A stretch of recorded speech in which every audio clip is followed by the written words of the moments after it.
안아줄게 매일 아침 달라진 철파엠.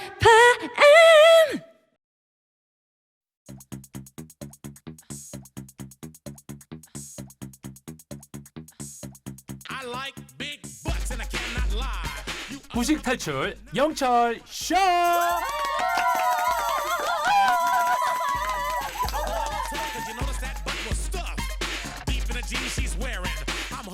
우리 모두가 무식을 탈출하는 그날 폐지될 곧땅 코너죠. 매주 목요일엔 스타 강사 김잼마 쌤과 문학 여행을 떠납니다.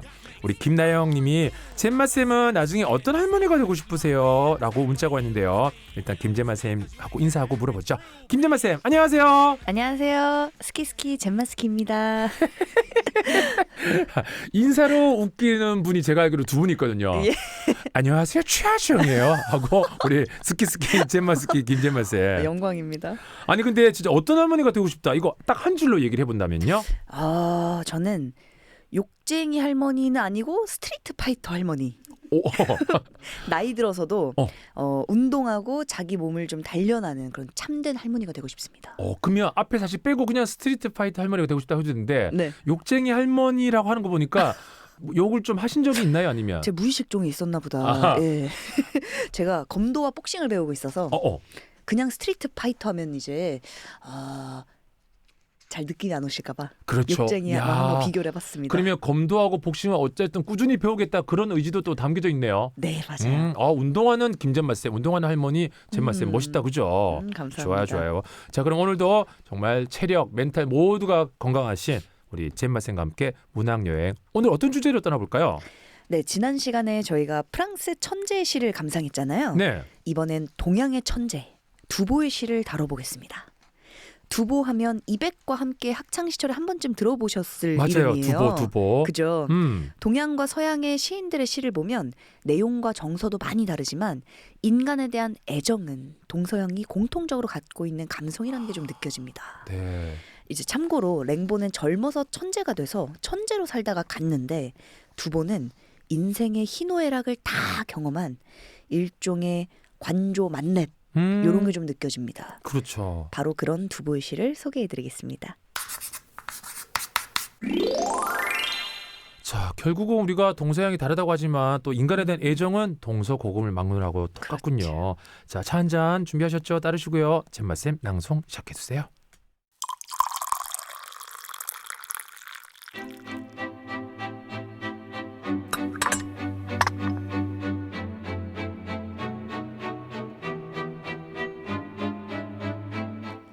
세모의 노래 두보. 한 해가 저무는구나. 북풍은 거세게 불어오는데 소수, 상수, 동정호는 백설에 잠겨있다. 어부의 그물은 추운 날씨로 얼어붙고 마요족은 기러기 쏘려 80일을 울린다. 지난해 쌀이 귀해 군량이 부족했지만 올해는 쌀값이 내려 농민이 크게 손해를 보았구나. 고관대작은 술과 고기에도 실증났지만 이 사람들은 배틀로 초가도 텅 비었구나. 초나라 사람들 물고기를 좋아하고 새를 싫어하니 그대 남으로 가는 기러기 그냥 죽이지 마라. 또 들려오는구나. 도처에 아들 딸 팔아 아픔을 참아가며 세금을 낸다는 소리. 천하 곳곳에서 울려 퍼지는 화각 소리. 이 슬픈 노래가락은 언제나 그치려나.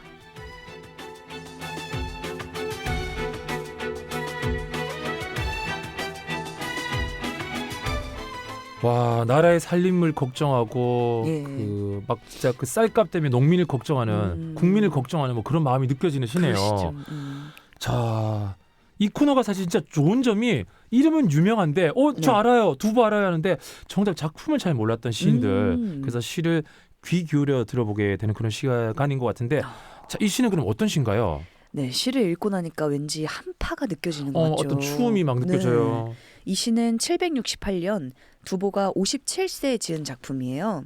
한 해가 저무는 모습을 보며 지난 시간을 되돌아보는 내용입니다. 일단 시대적인 상황이 좋지 않습니다. 북풍이 거세게 불어서 낚시를 하기도 힘든 어부들을 보면서 시인은 백성들의 삶의 그 고단함을 느끼게 됩니다.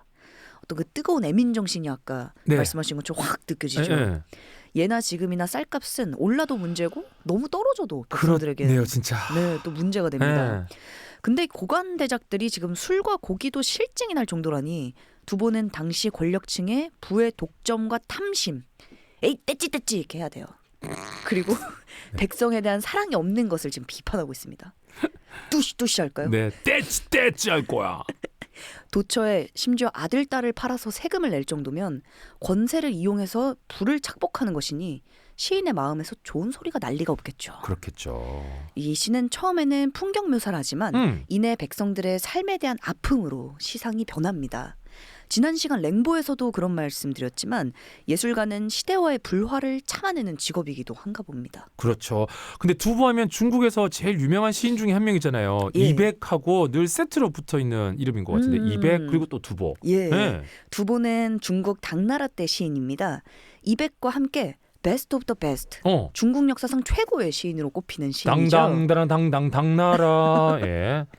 쌍벽으로 불리는 둘인데 스타일은 좀 많이 달라요. 네. 이백은 강산과 풍류를 즐기는 도교적인 정취가 묻어나고 오. 두보의 시에서는 사회 풍자, 교훈적인 주제가 많이 드러납니다.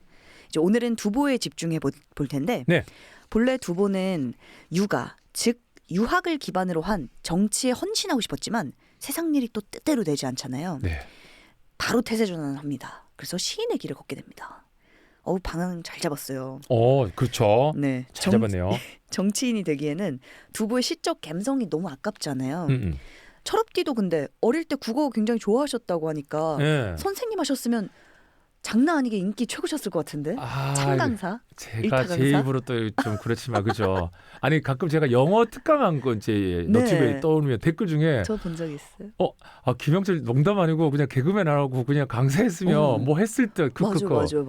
그런가요? 저도 뭐 버스에 이름 붙는 정도.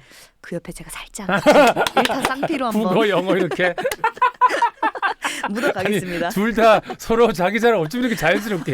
네. 두보는 네. 735년에 진사 시험에 낙방을 하지만 크게 상처받진 않습니다. 바로 유랑에 나서고 또 이백 고적과 같은 시인들과 교류를 합니다.